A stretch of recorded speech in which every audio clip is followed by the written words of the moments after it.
pressure. Now she's going for dialogue with the opposition. Of course, the voices will be pacified.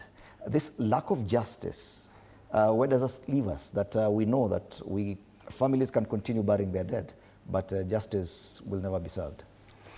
Of course, injustice always has a context, in the sense that the constitution, the laws of the country must be in a state that permits the quest for justice to be realistic. In Tanzania, I don't think it is realistic. In Kenya, to some extent, we are still involved in courts with a lot of many struggles, where you saw the recent attempt of President Ruto to copy Museveni and to drag civilian protesters into terrorist courts. By and large, that was reversed. It was unpopular. The DPP, I think, however close he is to the president, was finding it difficult. And it's a shame. You see, there are those things that you can process in the streets of Makueni and Machakos are not very easy for the DPP to prosecute in a court of law and to look like a decent or credible person. So where you have institutions, the quest for justice becomes a little bit easier. In Tanzania, the law is one of the impediments to any quest for justice. But justice, the second context of justice, is political. And I take you back to the year 2007. In the year 2007, what you had in Kenya is where you had a big problem with the presidential election. There were people resolved not to go to court. But for the other elections, which by and large had reflected the voting across the country, you had a number of election petitions being filed.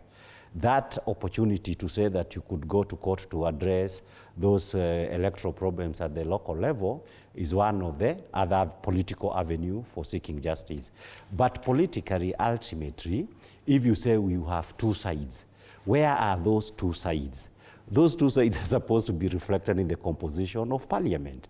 So that in a situation whereby you have completely rigged parliamentary elections, it means that the actual opposition is actually outside.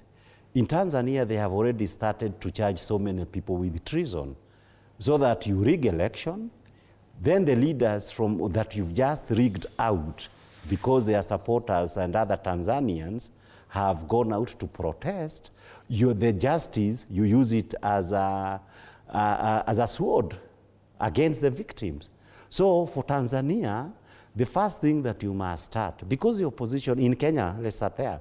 In Kenya, because ODM and other people, the parties of the day, were already in parliament.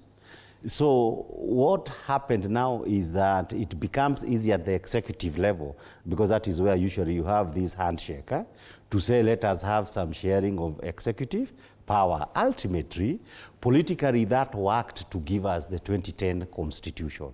This happy scenario that you had it in Kenya, you will not have it in Tanzania, because their opposition, they are not in parliament at all, politically. They are outside. You have excluded people both from the institutions and both political institutions and the legal institutions. So the starting point in Tanzania, and I would agree with her, there is no legal or political basis for Tanzania to move on with this of Tanzania in the next 5 years and say that the Suluhu can be able to do this or the other. Because for that to happen, there must be a political basis. Therefore, the first thing in Tanzania is that the international community, because even African Union has said there was really no election. The first thing for electoral justice is part of justice, is to demand you must repeat elections in Tanzania, and Suluhu, everybody weigh on her and tell her, now that you have proved Tanzania, you can get 98% of the vote, can you repeat it? Where all of us now, we can see, because if I run very fast, we can run one round and I say, if you don't believe I won, let's run another round. Mm-hmm. So in Tanzania, for Tanzania to move on at all, whether this year or any other year, it will be necessary that an election must take place.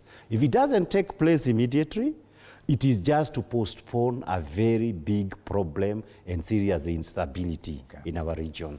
All right, Trinity of Terror, and the comparison is being made with Adolf Hitler, Benito Mussolini, and Ion Antonescu, leaders that terrorized